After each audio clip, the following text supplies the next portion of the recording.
Yo, what's going on, y'all, man? Another episode of HBCU Stories. I'm Jay Bliss, man, and I'm joined today by three good friends of mine, and I'm about to bring them on right now. I got my man Aaron Odom, who represents North Carolina A&T University. I got Pride. no doubt. I got my man Don Garrett, man. He is a comedian compadre of myself, and he is representing Virginia State University. No doubt. VSU. I love it. I love it. I love it. No doubt. And this dude can't get no bigger than my boy right here, man. We came into college together at Johnson C. Smith University, man. My man Frank Brown Esquire, man, representing. What's going on, man? Yeah, making it. Stay COVID free. No doubt, no doubt. So what we do about this time, man, on HBCU Stories, man.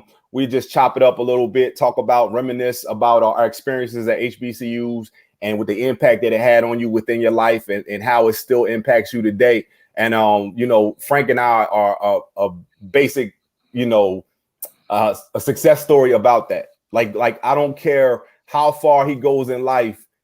He and I were a part of each other's development into men. You know what I mean? So, we might be far apart, but this dude helped mold me and I helped mold him based off our stories and based on our relationships within. After graduating college, I met AO maybe 10 years out of school, and we still connected on some sports level type deal. And we still like brothers to this day, even though we share a fraternity, we still connect like brothers. And anytime that brother needs something, he got it. Now, Don, I met through comedy, and you know how that is in that business. It's few and far between. And when we working on the same level, working on the same type of industry, we gotta look out for one another and always just keep our eye open. So I'm glad to have all three of y'all on with me, man. And listen, so we're gonna get it started. And we're going to start with Don. So, Don, let me ask you this, man. What were the circumstances surrounding you attending an HBCU and why you chose one? Man, I would be honest with you, Bliss, man. The first time I stepped on campus and seen the woo-woos, I was like, this is the place for me. I was like, I need to be here, man. Now, honestly, it was just a vibe. The first time touring campus, I stepped on, man, and I loved it. And I had the opportunity to tour a few times before actually enrolling. And I just felt like that was the place that I wanted to be. Plus, I'm like my mom's only child. So all she asks is that I stay in state at a school. And, Virginia State, man, I loved it. It was right up the road, not too far from the crib, like an hour. So I just knew, man, that that's where I wanted to be. Okay. So Virginia State, was that the only school you applied to, or were there other schools you applied to? Oh man, there were other schools, man. Of course, Norfolk State, VCU. I think I shot some down to South Carolina State as well. I had the opportunity in high school to be a part of a group called the Black Achievers. It was headed by Judge Frida Harris, man. And each year, we took an end of the year trip and we would go and visit different HBCUs. So she, and the other chaperones and leaders and things from the group opened our eyes to HBCUs early, man. So since freshman year in college, man, I had been experiencing them. So I knew a HBCU is where I wanted to end up. Oh, cool. So you had a favorite, and so it was like between VSU and Norfolk State. Yeah, it was kind of like that. Norfolk State, man, because they were spawned from us, so they like our sons and whatnot. Norfolk State, they are sons and whatnot, man. So behold the green and gold, man. Shout out to Norfolk State. You know what I'm saying? Now Norfolk State, was a lot of people from my school that went to Norfolk State, and at that time it wasn't too many enrollees at Virginia State, so I didn't want to feel like it was high school all over again. So if Norfolk State had worked out, if they'd threw me some money or whatnot, probably. But Virginia State, after I applied 2 days later, man, I got the call. So I was like, man, I was ready. That's what's up. So AO, you originally from North Carolina, small town in North Carolina, and why did you choose A&T, and what was the circumstances behind you choosing A&T? Yeah, I really had a unique experience choosing North Carolina A&T. A little background, I don't share a lot. My mom, she was indirectly, because of her job, she was an agricultural extension agent in a county that I grew up in. And part of her income was paid from NC State and part of it was paid from A&T. So I somewhat had always had a little bit of Aggie pride influence, because my mom had a direct relationship with the university. Growing up, or I guess leading into my senior year, I was tossing around colleges that I wanted to go to. And, you know, for a lot of people, they usually gravitate towards schools they see on TV. I grew up a Carolina fan, so I'm gonna go to Chapel Hill. So that seemed like that's what I wanted to do until I really started to think about the connections that I would make when I went to school, relationships, things like that. I started to, I guess, gravitate more towards my desire to enroll in A&T. There was really only two choices or two schools that I really wanted to go to. Back up a little bit. My father, he was on staff with a senator in North Carolina. So who had told my dad, or he told my dad through conversation when all of us were talking. I told him that I was interested in Carolina, and he was a graduate of Carolina. And I was like, okay. This seems like my ace in the hole. But the closer I got to making that decision to attend school, a lot of my friends ended up becoming admitted into North Carolina A&T.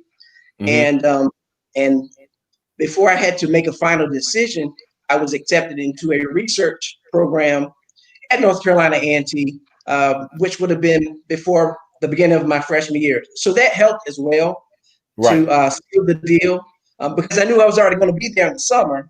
So I was like, okay, let me go ahead and make to A&T. Best decision I ever made from a collegiate standpoint. My parents, they never pressured me to go to a HBCU. They are HBCU products.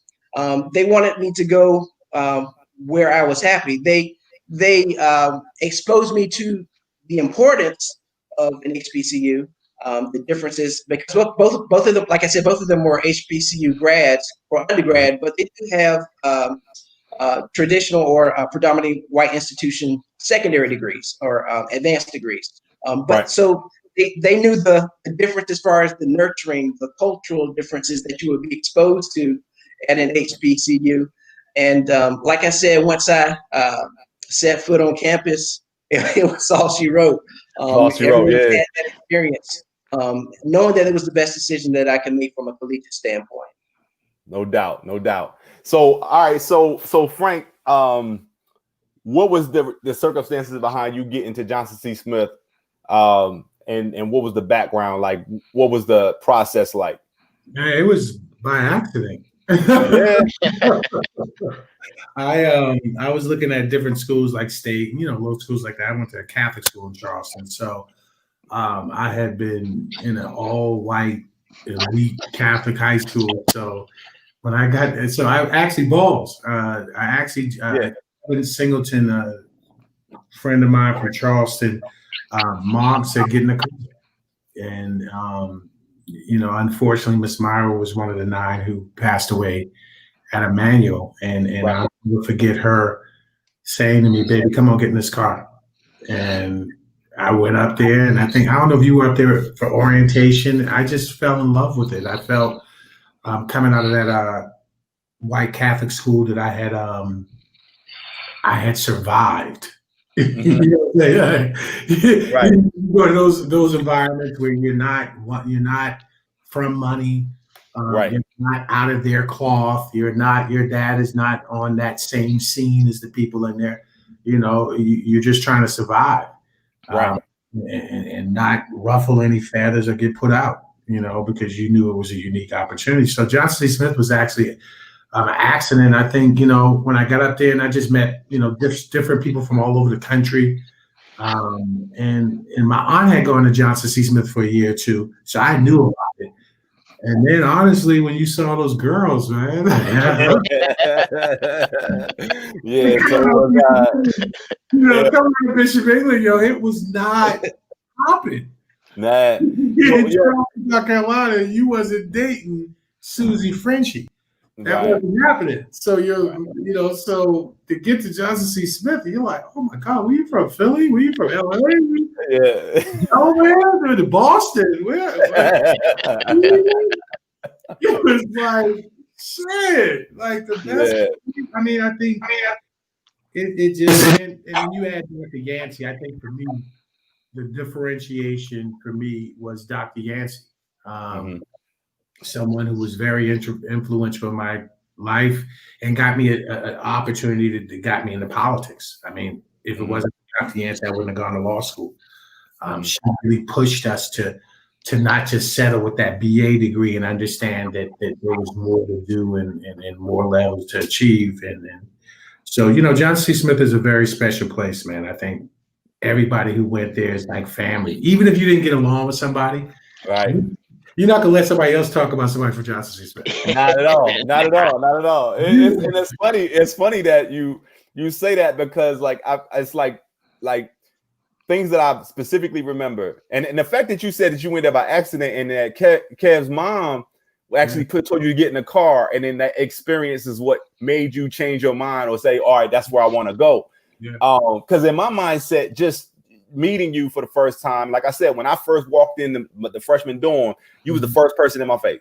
He was like asking me like 20 questions, and I'm going, yo, who is this dude, man? Like, and what island is he from? You know what I mean?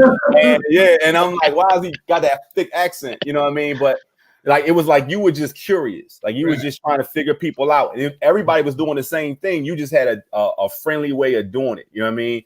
But you're right. The women on campus, and I think I'm a little biased in this, but I believe that our freshman class, bar none, probably had the baddest chicks I ever seen in my life. I was like, man, I am not gonna graduate. I was like, I'm not gonna graduate. I was dumbfounded. I was like, they must have built these chicks at BBD's warehouse video mixes. Like I don't understand. And I'm like, how did y'all find out about Johnson C. Smith and why y'all all in class with me? You know what I mean? Like, it was crazy, but it was 13-1. It was different levels too. It was different levels. So and we just talk about freshmen. So when the upperclassmen got there, I was like, I just didn't know what to do. I think I was at a basketball game, and I think there was 3 minutes left in the first quarter, and all the AKAs walked in, and I said, I'm out. I said, I'm leaving. I can't do this. Like, I'm gone. You know what I mean? Like, I was like that Bray boy was vicious. Right. All right, so let me segue into the next question, Don. Like, what was your initial impression when you first stepped on campus for the first day at VSU? Look, man, for the first day, at VSU, man, my first impression was, man, these some grown ass women. Because they like, this some grown women, man. Because I was like, these chicks could not have been like straight out of high school, yo. Like, it was crazy, I mean, you got things you're trying to take care of, like, you're right, yo. Like, right, Frank. Like, you like, yo, these girls, what they been eating, yo. New York was crazy in Virginia State. Yo, New York, Jersey, man, we had a lot of Cali kids. Yo, the Cali girls was different. Like, that's a different story, though. Cali girls is way different. But my first impression, man, like, I felt like I belonged, man. You know what I'm saying? And I had got settled in my room, and me and my roommate, we just, bantering and whatnot, man. And I remember my boy, this has been my boy since I met him, man. My boy Theo, he was 6'4", like, man, 275. And he just busts up in the room. We ain't never met this cat or nothing. And he just sits down and starts tying his shoe. And he was like, yo, I'm Theo. What's up? Y'all trying to go to the calf? And and me and my roommate looking at each other like, we might have to jump this fool, like, right here, right now. You know what I'm saying? But it just felt, man, the connection, everybody, it was just natural. And so it was like one of the legit best experiences, man. Like, freshman year, we had actually, my class was the last class to do this because of all the stupid stuff that we was doing. But we had a whole freshman week where there was no class for 9 days. All we did was be on the yard, mingling, meeting each other. Wow, that's crazy. Yeah, for 9 whole days. But 9 whole days, dog. 9. It was crazy, man. Like, it was cats coming back to the dorm with stories like the first, second night, yo. I was like, oh, it's about to be wild, yo. First, second night. And then, like, everybody, you know what I'm saying, was at the court, man. It was still warm, you know what I'm saying? So everybody was at the basketball court. Shorties was watching, dudes, showing they got game, man. So, like, it was legit, man. Like, I felt at home, yo. Yeah, and that's funny that you bring that up. That y'all was in the room and somebody just walked in the room, sat on the bed, started tying his shoe, and it was very similar. I remember our freshman year. I remember the first night we were there. I don't think anybody slept with their door closed. Like everybody's door was open, right? And we were conversing back and forth through the hallway, like, and we were joning on one another. Oh yeah, like, they was like, yo, who the cats with the rat tails, man? Where y'all from? And everybody was like, yo, St. Louis. We was like, yo, we gonna call y'all New Edition. Like, it was like the cats like going in and out, right? It was like, remember they used to tog up and listen hall? Tog up. That's those were terms, like you said the term tog up. Like it meant nothing to me. Like I was like, I don't understand what that means. So that meant like get up, get ready, you know what I'm saying? Let's roll out. Like tog up, go to the calf. And I go, I don't know what that is. Like I learned that whole Charleston lingo, right? Bruh, and I was saying the word join. And people were like, what you talking about, man? You know what I mean? And I'd be like John. They'd be like, what's that? And I'd be like, everything. You know what I mean? Yo, I picked up on so much like DC lingo, man. I was calling kids son, mo, ja. Like I was using it wrong. They was pissed at me. I played Sexy Lady all day by UCB. Like, bro, it was so much, so much culture, man. It's ironic that you mentioned joning on people, man. Like when I first toured Virginia State, my sophomore year in high school, man, we sat in the calf and we eating, man, and I'm sitting with my bros. And so it was this one cat I seen out the corner of my eye, like he just kept looking at me, and him and these girls just kept shoulders moving like they was laughing. And so he's a whole college student, man. So I turned around and I asked him, I was like, excuse me, sir, are you like joking on me? And he was like, yeah. And I roasted that fool at the table, Bliss. I told his girl she had on some wrestling boots. I told him he looked like Master Splinter and some other stuff, yo. And when I tell you, like, I had that whole section cracking up, and I was like, oh yeah, I can be here. I can be here. No doubt. Yeah, but we had a good time, man. Freshman year, man, the cats from Williams Hall. I stayed in Perrier, man. And so the cats from Williams Hall ran up on us one night, man. It was like a whole dorm war. So like my door stayed open. I stayed in 231 across the hallway from like the door and stuff, right? So I seen my man Nico running up the stairs with like an army behind him. And I was like, yo, Nico don't stay here. So bro, they charged in my room. I was like, yo. So like three of us had to force the door closed and like lock it, right? These cats came with pillows, lotion bottles. They were snuffing cats. Like it was a wrap on the second floor, right? So then we squatted up and we was like, all right, bet we going back to Williams, bro. We went to Williams and trashed that whole dorm and came out victorious. Like that's like, I can never get experiences like that back, bro. And that's like, yeah, I mean, it's just, just horseplay, whatever it is, just connection. And it's different with our school because it was only one freshman male dorm. So every guy stayed in the same dorm. So we all connected that way.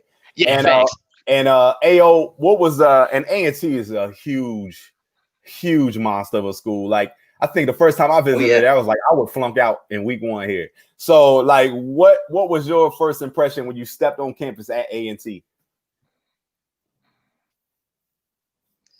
Well, as I stated previously, fortunately for me, I had an opportunity to kind of weave myself into it because I was already there the summer. So I guess when right before school started, freshman year, when just the freshmen are initially reporting, I probably had an experience probably similar to everybody in that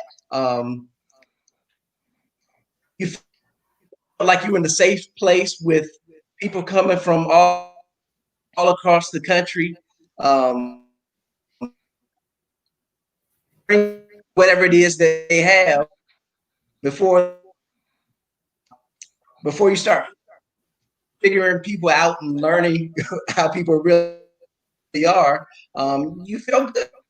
You felt like you had a sense of freedom to a certain degree. But it was an opportunity where you see that there are people who are just like you, who want to strive to do good things, who are want to have a good time, but you felt like you belong. You felt like you connected with the people you were interacting with.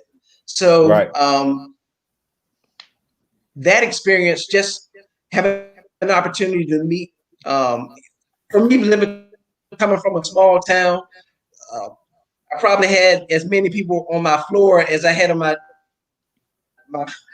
my street. So it was overwhelming from the standpoint you have like-minded individuals connecting, striving in the world, and you, to a certain degree, you felt protected because everybody wanted to bond, connect, and do good things. So it was great.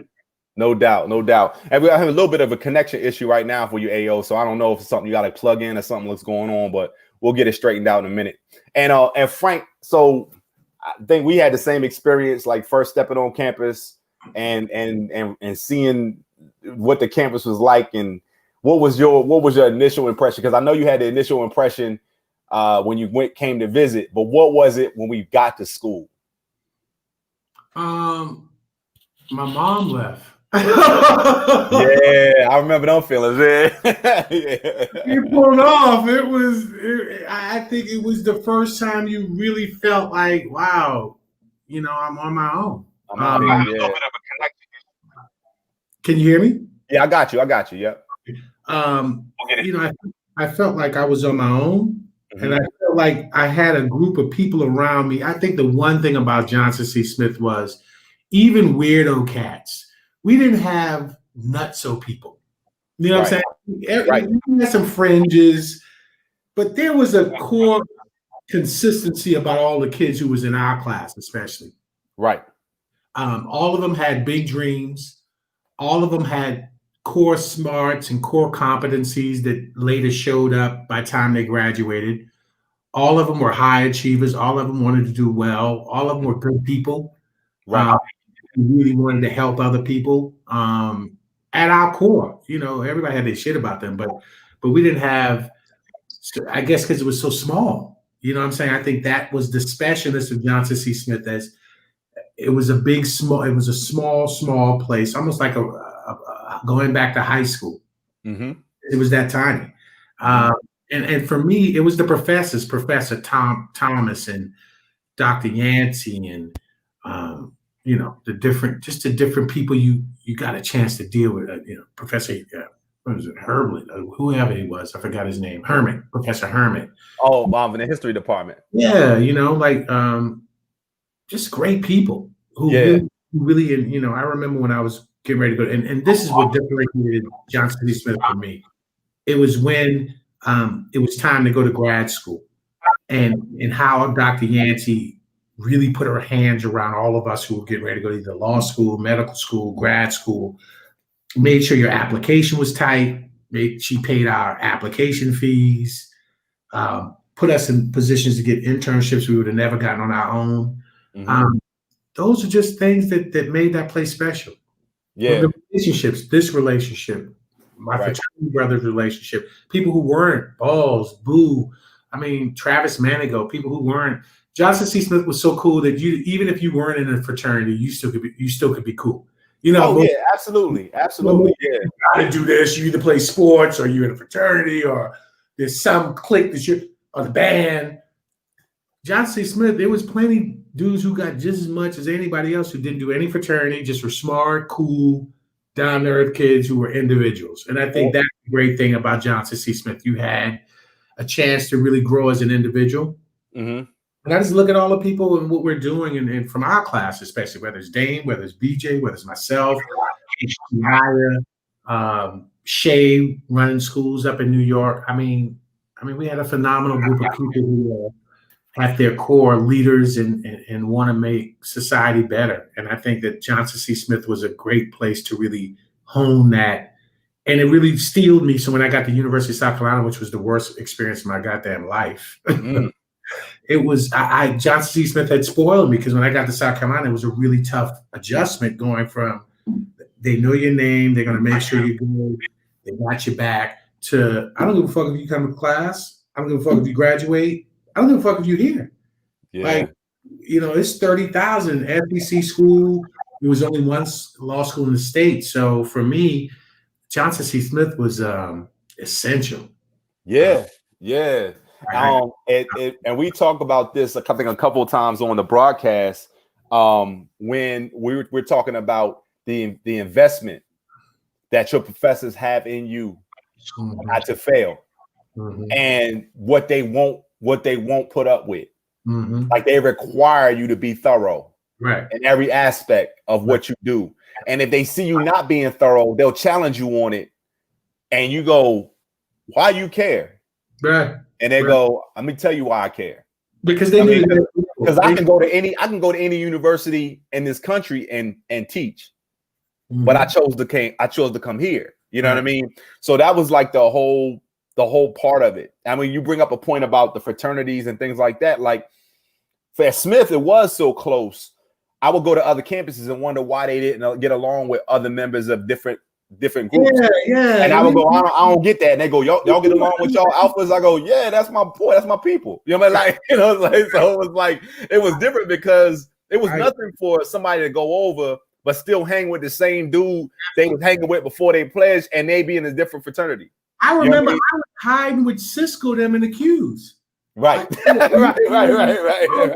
Out because I knew my people wasn't going to be looking where they were. Right. So I went and hid where the queues were because my niggas who's pledging me were going to be looking where they were. Yeah, we did the same thing. Like we had convos with the queues when they was on. Like we was like, all right, we hang out tonight. Yeah. I think the thing about it was when Justin pledged Kappa, there was a happiness for that. Even if he didn't pledge what I pledged. All right. It was a happiness when we went through. It was a happiness with all of us because it continued our individual growth. And well, I remember us going over, and I remember the next night the Alphas went over. That was Dame and them line, and we waited by the plot for them to step on the plot. They stepped on the plot, jumped off, and came over and started dapping us up. Like we would do, like, because we was all going through the process at the same time. So it was like one of those type deals. You know what I mean? The people's like, "Why y'all over there with them?" We like, "Yo, these are my people. These are my boys." You know what I mean? Like, I think we still had friends who might have been different fraternities. They were still tight. That they split them and stuff like that. So yeah, Smith would be a special place in that sense. Yeah, no doubt. So Don was having Wi-Fi issues. He said he'd be back on in a minute. But we're gonna get into the next section of this right here. We're gonna talk about the stories. So anything that you can think of, like AO, hopefully your connection is better. Any story that rings in your mind as far as A&T, something you'll never forget, or something that just sticks out of your mind, be like, all right, maybe a story you've told 50 million times. And can you hear me? He might be stuck. I know. Yeah, let me see if I can see if I can get a better connection from him. AO, do me a favor, AO, log out and log back in, and let me see if the connection gets better for you when you come back in. All right. And then Don's back right here. So all right, you back, Don? Yeah, I am. My bad, fellas, man. I got this prepaid router, man. My bad. My bad, man. My bad. Right. We had AO log off and log back in and see if we get a better connection from him. So this is what we're gonna do, Don. We are at the section of we at the part of the broadcast we talking about the stories. So So if there's one particular story or two or three or something that you can remember that just sticks out of your mind as far as HBCU and the experience that you had at school, like go ahead and share that. We're gonna go ahead and start going around the table with those. Man, the first story that come to mind, man, is the first time the only time I got sent to judicial affairs for having a girl in my room. Man, hating RA, man, came, and for some reason it's Saturday night, the building's empty. Like, why are you gonna be a hater, bro? And so he runs in because we ain't had no visitation my freshman year. So, man, I guess he heard her giggling and whatnot because we was watching some stupid movie, but, you know, I'm making her laugh. And so he busts up in there with the cop, and we weren't even doing nothing, just chilling, watching movies and stuff, man. So he busts up in there with the cop. I go to JA, and I got to do community service over the summer. You know what I'm saying? I told my mom that I broke a door. That's why they made me do it, because I ain't want to tell I had no girl in my room. Like, she ain't sent me to school for that. You know, so that same RA, like, I hated him ever since that, right? So my boy had some super glue in his room, and I took his super glue and I super glued the keyhole for my RA's door. Oh. So I super glued that joint at 8 p.m. I go to bed, right? So like at like midnight, cats is coming to wake me up. They're like, yo, Chris can't get in his room, and he had some joints with him that he was taking to his room. So, bro, he's putting a key in and he can't get in. 7 o'clock that next morning, bro, they got the saws sawing this man's door off the hinges because he's got to get a new door. Wow. Yeah. So I seen him my sophomore year, right? And he runs up on me. He was like, "Yeah, I still ain't forgot to whoop your ass." And I was like, bro, I will hand you right here. You know what I'm saying? So so that was that, man. The first fight that I witnessed on campus, bro. I came out the bathroom, my little doo-doo kit. And I come out the bathroom and it's these two cats arguing over a PS2. For some reason, this one cat let this other cat use his whole entire system. And they didn't take care of it. So, man, I heard the other cat, he was like, "I'm tired of talking." The one that had the PS2, and bro, he rocked old boy and he fell through the door like this, like he was praising God. Funniest thing I ever see. So they decide to go and finish the fight at the basketball court of all places.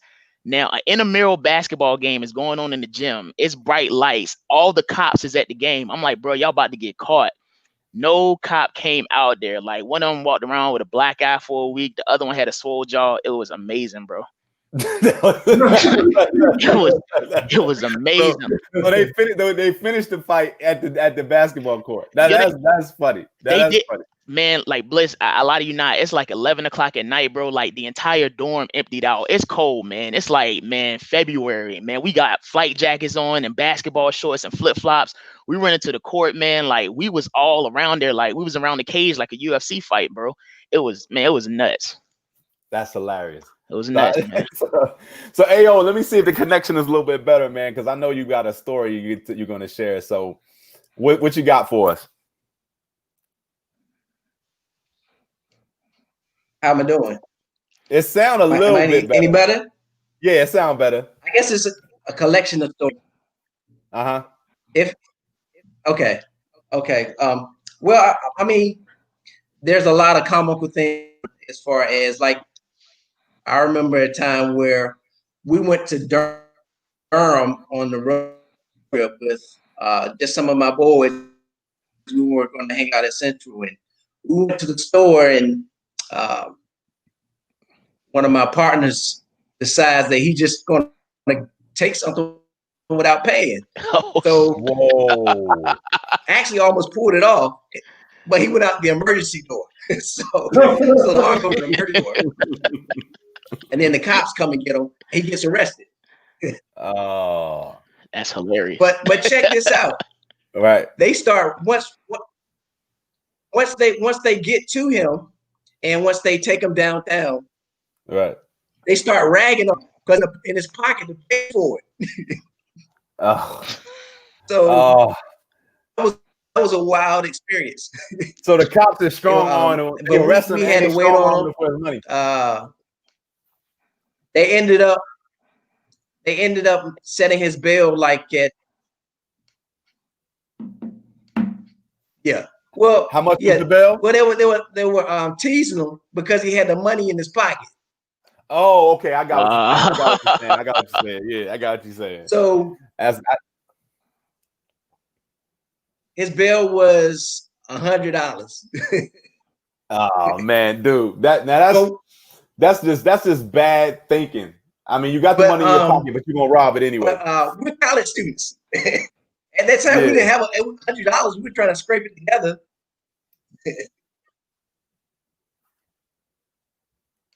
Yeah. Absolutely. Yeah. So you got a little bit of there's a plethora of stories. Anybody.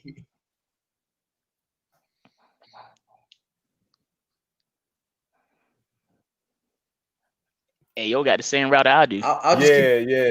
Yeah. Just a little bit of a delay. So we're gonna go to Frank. I'll just keep it. I was saying anybody who lived in the HBCU dorm, they have a story. No doubt. When I first, I don't know if you remember this, Jay Bliss. I remember the only fight I had was when I got in a fight with Mike Morales in the lunch. Oh my God, that was in the cab. That was in the cab in the little salad, salad bar area. He just got the worst of me that day. I was senior class president. Dean Blake had to come and grab me out there. Talking about, what are you doing? Yeah. I was in the judiciary committee for the school. I mentioned the role. But he pissed me off. You know, you don't knock nobody food tray out their hand. Oh no, Lunch. Like, Yo, I don't know if it was on Friday, but that lunchroom was packed. Yeah. and we threw the fuck down, and I lit his ass up. And Yeah, I remember that. Charleston was in there, niggas throwing shit. I remember that because I was not a fighter dude. That wasn't who I was known as. Like, I wasn't a dude. Right. But he said some shit to me because he was Puerto Rican light skin with the curly hair. You know, the Hbcu short shit was in. Morales, he didn't even stay nothing but a semester. Yeah, right? Mike Morales was killing the business. Yeah, he had the Hbcu show wavy shit. No tea. He just got off of Washington Heights, straight out of Washington Heights looking. Right. And so he made the mistake, and I beat the shit out of him that day. There was the other one. I don't know if you remember this, Jeff. Oh, hold on. Before you go to that story right there, Frank, let me make a statement, man. It's funny that you say it the way you said it because I remember specifically saying, don't sleep on cats from down south. That's the first thing I said. They said, man, Frank Brown whipped this. Stay out of Mike Morales. And I go, what? And I go, Pretty Mike. They go, yeah. And I was like, what? And then so I said, man, people gonna keep sleeping on these cats from down south. That's the first thing I said. And I laughed because I said, when I said what I recognized when I got to school, I hung around a lot of people from South Carolina. I don't know what it was about South Carolina, but I hung around a lot of people from South Carolina. And I said, these cats the same as me. They just played in the dirt and I played in the street. I said, they the same exact way. You know what I mean? And but I would tell you, it wasn't in Alabama, we talk about stories. We talk about stories of what we played and killed a man and all that stuff. Yeah. They're like, yo, we played in the street though. You know what I mean? It was weird. And then I laughed because y'all was quick to swing, man. And I was just like, yo, because once you knocked my food out, I had no choice. My credibility was on the line. You gotta crack them. Yes, CJ. Yeah, I mean, that was anybody would think they could just do anything to you. That was first semester. Yeah, that was first semester. It was first semester, and that was a time frame freshman year where you were tested. Like people, like I think I fought my freshman year. Like you tested, and people were looking to see what you were going to do. Exactly. And if you was going to stitch, if you was going to stand up for yourself, if you was somebody to play with, and it was similar. Like the situation with me was I was talking in somebody's room, and the dude came in and was, I don't even remember the man's name. He said, "Yo, you always got something to say. Shut up, ain't nobody trying to hear that." Whoa. And I was like, "Who you talking to?" And he was like, "I'm talking to you." And I was like, "You're not talking to me." And we got to talking, and somebody was like, "Y'all talking too much." And I basically said, "What you want to do?" And then he pushed me back away from him, and the little string from my windbreaker went in my eye. So I took that off, and as I was taking that off, he should have took his shot right there. Because when I took it off, as soon as I swung on him, caught him, and everybody broke it up immediately. And they was like, "Man, I didn't think this dude was gonna swing." I was like, "Well, I tell you what, you ain't gonna talk to me any kind of way." Yeah. And that was it. That was the end of it. But you got to do. That was dumb. Not think about it now. Like you could have went home after that. You know what I'm saying? I'm gonna put your ass out of here. You ain't going. So what was the next story about, Frank? The next story was this a little bit. I don't know if you remember the Buzzard Trail. Yeah, the Buzzard Trail. Yeah. This is an HBCU story. Okay. So there was chicks that you would never admit you was fucking with. Going down the science hall, my man. Yeah. Everybody know there was some dry spots with your main horses. Right. Wasn't clicking for whatever reason. Right. There was a Buzzard Trail you could go on. Right. And you never told nobody. You just knew the location. It was down there by the tennis courts. And you know that down there by Playboy. Yeah. Park area. And you just see people scurrying. Yeah. And they call it the Buzzard Trail. Right. The Jews put that buzzard during the day. Like, I'm in trouble. There's nothing else left to do. Now, some people laughing, but there's some people been on that buzzard trail. Yeah, you know the buzzard trail, yeah. But I was like, everybody got a buzzard trail story. Yeah, I mean, the science hall down by the science hall, like back behind the science hall on them benches, and then like back where the band practiced.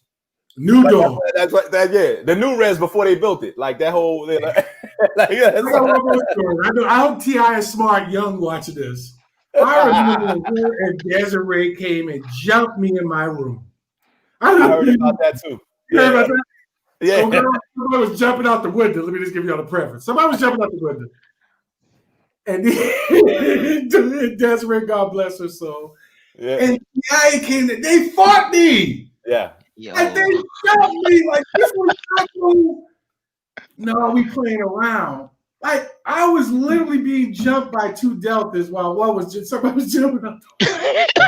They was riding for she was riding for her line sister, man. No doubt. No, didn't play, yo. You got into one of them, it's 50 of them. There were 50 of them on one line, so you know it's like you can play with that if you want to, you know what I mean? But it's funny. Everybody got the buzzard trail story. Everybody got the story about getting caught. Being around somebody you got no business being around, or somebody jumping out the window. You know what I mean, or something like that.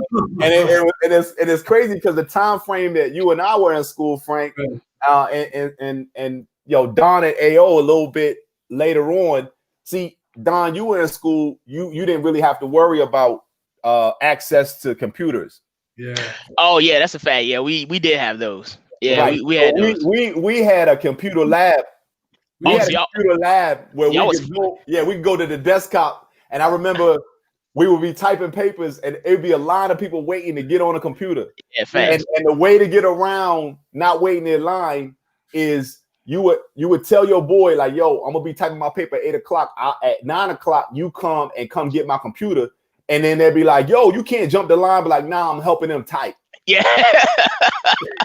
So you would get up and grab his stuff, and you'd be like, I gotta tell you how bad it was. So when I got to USC, all the white kids from Furman and Wofford and Clemson, and so they had this thing called an email. Right. I said, email? What the fuck is that? He's like, yeah, we send electronic mails. We didn't have no shit like that, Joseph C. Smith. Right. My whole first year, I never used my email because I didn't know what the fuck it was. Right. I just didn't know. We didn't have email at Johnson C. Smith. Right. And that just gives you the sense of, even though we didn't have what they had, we still had intelligence. We still had the ability, the Johnson C. Smith say, "Oh, you're going to figure it out." Yeah. Yeah. And even that uncomfortable. I just remember, I was like, "Yo, what is Microsoft Word?" I didn't know what that was. Am I lying? We had blue screens. Am I lying? Right. Yeah, it's like all of that stuff. It's all that stuff we learned and throughout the process. And I know AO and Don went to school after we did, so it was kind of a new thing. But I will say this, and we'll transition into this after I make this statement. When I got into corporate America and I started working, degrees at the end of the day don't mean nothing if you don't do the work when you get to your job. Facts. Right. So you can say you went to USC, or you can say you went to UNC or Texas or Duke or whatever. The job still got to get done. Facts. And when it came to me performing in corporate America, there was no competition. Like I stood way above the competition when it came to me doing my job.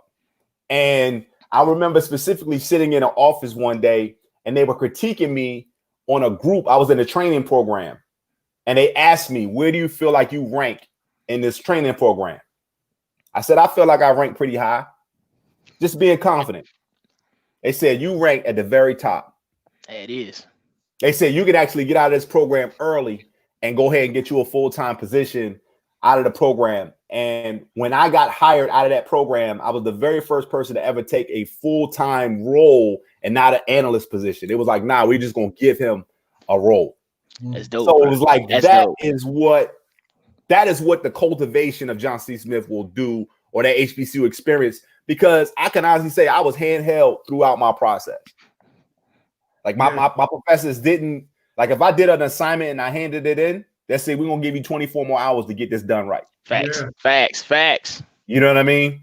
So it wasn't a situation where they didn't, I couldn't do the work. They wanted me to do better work. So when I got to do my job in corporate America, everything I did was thorough. You know what I mean? So yeah. That was what it was. So let's transition into the next. I see AO got a different setup right now. So that's good. Yeah. Let me see if I can get his mic unmuted. Hold on real quick. Hold on. Let me unmute his mic. Yeah. All right. So we'll see. We'll transition into talk about how it's impacted you. I just explained how it impacted me. Let's talk about, Don, how does it impacted you and how does it improve your lifestyle or your HBCU experience? Man, I'm gonna be for real with you, Bliss. HBCU, man, like we're cut different because, like you said, man, we're forced to. We're taught to work differently. You know what I'm saying? Like, I feel like we work harder because, I mean, with the PWIs and stuff, man, like no shade to them, but it's like all corporations need to see is that PWI degree, whatever you're in, you know what I'm saying? But with HBCUs, man, like we've had to fight to show people like we're not as good, like we're legit better because of how we came up.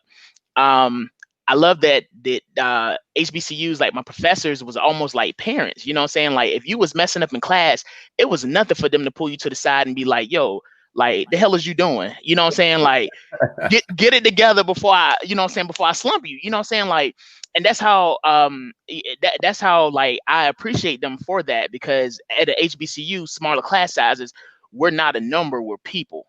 They know us by name.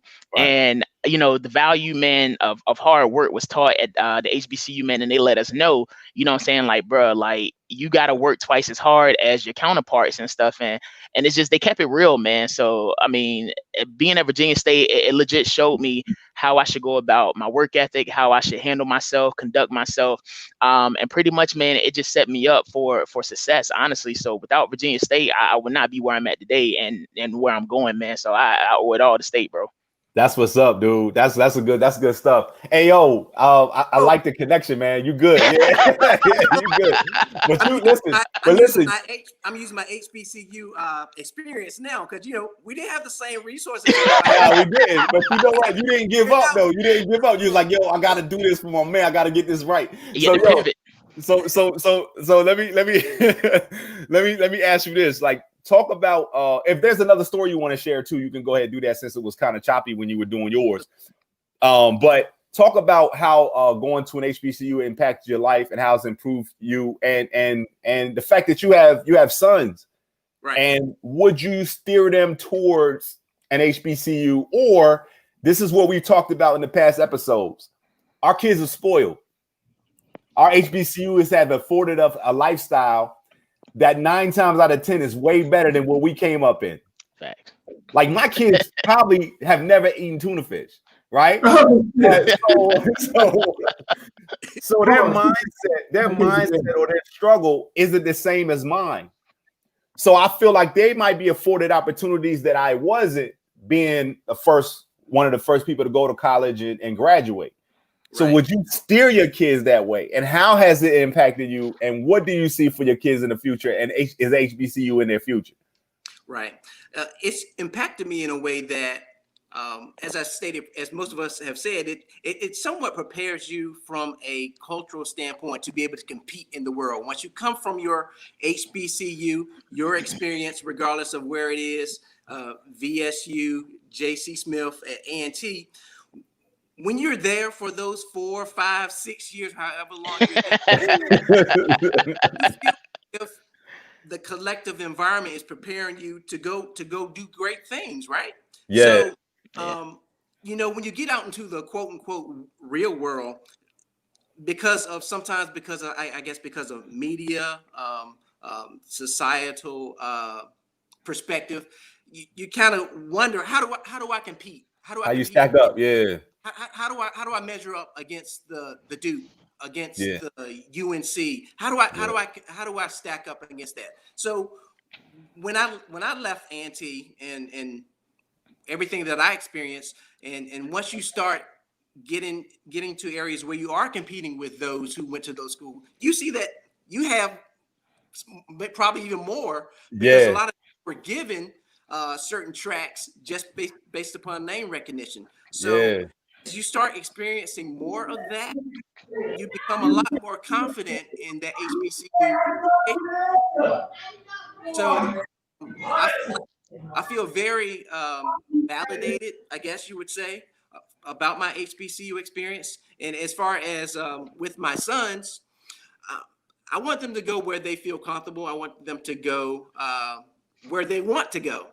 Yeah. But I would be doing them a disservice to not expose them and to also give them the reasons why I think it's important for them to keep an HBCU as a consideration for their educational experience. Just like as it was relayed to me from my parents, if you have a desire to get an advanced degree, I think it's always good to have that HBCU experience. Yeah. That's the only time in your life really where you'll be able to do it that way with your own people. Yup. Yeah, Yup. facts. Yes, Yup. yeah. Even if you get a secondary degree or an advanced degree from an HBCU, it's not as different as undergrad. It's Nah. not. Nah, it's a whole nother world. Like, I didn't continue on with my education, even though I should have. I felt like I got everything I needed to get out of that HBCU experience. Right. I felt like it developed me into a better man. I feel like I'm a better man because I went to a HBCU than I would have been if I didn't. I had a lot of arrogance about me when I got to college. And I felt like being around my own people, they were able to expose the flaws that I had and point them out and tell me about myself. And, and as Don was saying, all schools aren't going to do that. That's a fact.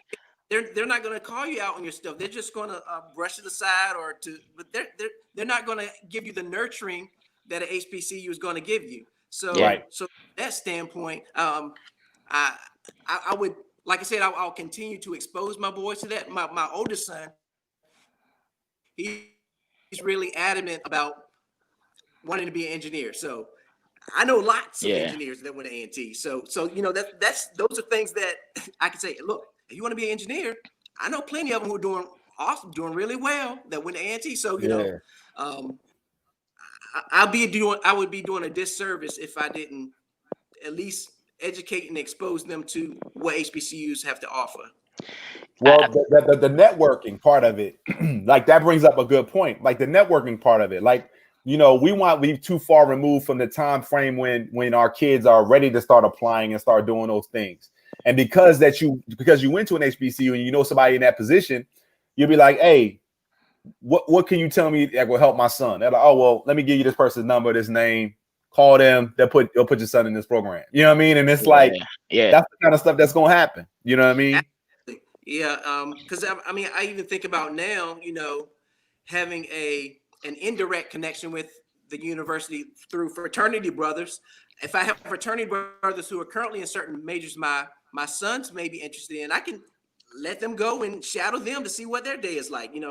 Absolutely. So it's those type of connections, that networking opportunities, and which could also help them interact with some of the professors. If there's money there, that makes it better. Yeah, absolutely. Yep. I think Bliss, the way, man, you use the perfect word, because anybody that I've ever known that's been to a PWI, they always say they went to college, they went to school.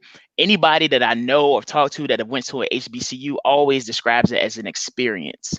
Right. And it's just because you just can't get that anywhere else. You learn about yourself. I found out who I was on top of the hill at Virginia State, the hill above the Appomattox. That's why I found out who Don Garrett was. That's why I discovered myself, man. And similar to what, AO was saying, as far as networking, man, the first day, like validation or whatnot in Harris Hall, I did the FAFSA wrong because my mama was half asleep and couldn't help me. So I'm on the FAFSA site, just typing in whatever. I said she made $70,000. She ain't made no 70,000. I didn't know what I was doing. But what was crazy was there was a lady in financial aid that grabbed my mom and was just like, let's go to my office and figure this out. She went to the office, got everything squared away from me, man, and just her caring enough to say, hold on, let me take you to my office and, private, so you won't have to deal with this whole line or whatnot. Went to the office, got it squared away, man. And it's like, you're not going to get that at like a PWI. You're not going to get somebody that cares enough about your child's future and your child's education to make sure that they are there to get that. Right. So HBCU is family, man. It's an experience. Like you were saying, man, and you just can't get that nowhere else. Not nowhere. You know what I mean? So Frank, let's catch you up. Mm-hmm. We talking to I'm sorry, got these. No problem. Just talking about the ultimate experience and what it's meant to you, how it's improved your life, and going forward, how do you see it? Like, you got, people that you mentor on a regular basis in education. Are you pushing them towards HBCUs? Oh yeah, I mean, I also want to have, our kids are the poorest of the poor. So I'm not just pushing them to HBCU. I'm pushing them to Stanford. I'm pushing them to NIT. I'm pushing them to Carnegie Mellon. I'm pushing them to Tufts. I'm pushing them to Georgia Tech, Emory. Yeah. I think that in this world, what we know is that we need diversity everywhere. For me, the HBCU experience has really showed itself up when I was working on Capitol Hill for Arlen Specter. I was the only Black lawyer on his staff, and I was the only one who had gone to HBCU for undergrad. Everybody was Princeton, Harvard, Penn, and the relationship, we were very close, and staff to the Jewish kids were a little upset about it because naturally they would think a Jewish senator would answer them. But he said something to me that really struck me. He said, "You know why I like you so much?" He says, "You're not scared of me," and that's Dr. Yancey. Right. That's what was embedded in us, not to be intimidated by these folks. And it turned out to be a life-changing opportunity that put me at where I'm at today, running an organization that serves almost 30,000 kids. But for that experience and that pressure cooker, it was the HBCU in me that made me stand up and say, it pledging. Pledging has gotten me through a lot too. That whole pledging experience, that whole down and out, I'm ready to quit. So there's just certain fundamental foundational pieces, and also accountability. That's big. That's big. For me, I try to keep myself even keeled. I was fortunate enough to be named one of the top 500 leaders in Atlanta. That shit don't mean nothing. Like those titles don't mean nothing. It's the impact of your work and the authenticity of who you are that matters the most. And I remember I came down and I did a speech at the Honors College when I was working on the Hill. And Keith Cradle, Keith Cradle said, "Great speech, bro, but you sound like a talking point." Oh, he said, "I could throw out blue and you would have had a talking point for it." And that conversation allowed me to get the confidence to leave Capitol Hill and move to New York and run nonprofits in New York. And that's what I got. Now I'm in my kind of life's mission. I thought politics and working on the Hill and, that world would have been where I would have stayed. But I'm actually, it really feels good to be doing what HBCU is really embedded in us. And that's to be the talented 10th, to have a responsibility to go back and open doors for others. And I think that really understand that, and that concept is really crystallized at HBCU because there's so many people like you looking at you, pushing you, and hoping you make it and keep going. And you don't have that at PWIs. When I was at USC, it was one of the loneliest, psychologically lonely. I just didn't know if I could make it. Yeah, because I didn't the same social net. Now, the thing they really said that this is how life works. The thing that saved me at USC was Bishop England, because 20 people from my high school at USC at that time. And it was the white kids from Bishop England that got me through law school. That's how crazy it was. I won't, whether it was the outlines, whether it was ride to school, whether it was let me stay at their house. I did a movie. I don't know if you know, Justin. I'll shoot it over to you. We did a movie. It actually won the best short documentary at International Black Film Festival, where I kind of talk about the Bishop England story and how Johnson C. Smith and these different places really impacted me and really shapes who I am today, and as a father and as a leader that's trying to run a multi-million-dollar organization doing good. Yeah, and that's dope. And when you bring up the point of intimidation, and when you say Arnold Spector said to you, "You're not intimidated by me." Well, that brings up a good point, because I remember Dr. Frazier. Mm-hmm. Dr. Frazier was one of the most intimidating professors on campus. Like, nobody wanted to take Dr. Frazier's class. Like, everybody had to take statistics. You had to take Dr. Frazier. Like, and everybody would try to skip. Like, they would be like, "I'm gonna take summer school because she don't teach summer school, and I'm gonna take it. Then I'm gonna do this, do that." Now, I was a business major, so she knew. I didn't know that she knew everybody that was coming through the business department. And I remember when I walked in her classroom the first day, she said, "Mr. Chambers, I'm glad you finally decided to take my class." And I was just staring at her, right? And I was like, "How you?" And she was like, "Oh, we know. We all talk as faculty. I know who you are. I know you like to challenge professors, and I know you like to ask questions and try to argue the text." So she goes, "Do you want to know?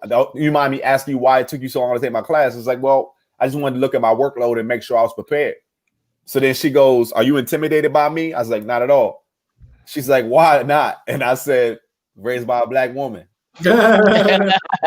Well, why would I be intimidated by another one? You understand what I'm saying? Like that 5'2" little lady scares the living Jesus out of me. There's nobody else that scares me. Mike Tyson, I would fight Mike Tyson before I try to fight my mom.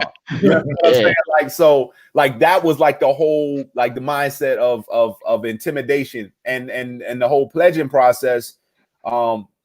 If it didn't teach me anything else, it taught me excuses and how not to use them. And that's why I've never used them. So, you know, that's what it is. Hey, man, I appreciate y'all, man. Y'all have made this one of the better episodes. And I'm gonna give Aaron the Teddy Riley Award. I'm gonna give Ayo the Teddy Riley Award. Yeah, the technical difficulties or whatever, but we're gonna try to get you to make up this one. Ayo, I'm gonna get you a landline, and we're gonna get you on the next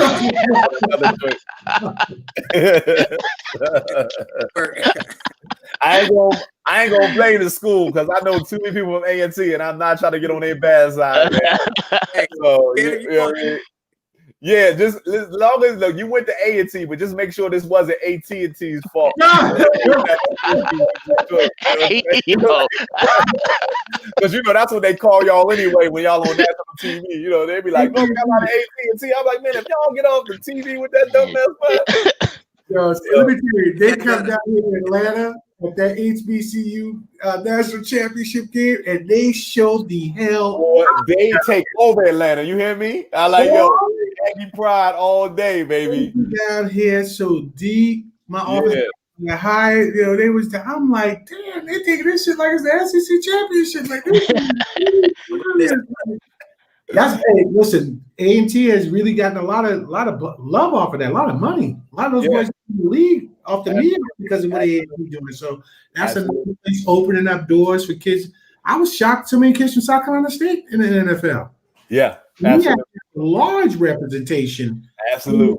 NFL, like we're doing well. So I just want to say thank you, Jay Bliss, man. I think, to see you start in one phase of your life and now be here and to be happy and to be thriving. I know how tough that comedy shit is. Oh, it is, man. It is. It's absolutely. So yeah, and Don is a baby in the game. So I see him, and I see the brightness in his eyes, and he just so happy. You know, every show he be doing show at the show. Like, look at Don, man, let's do that.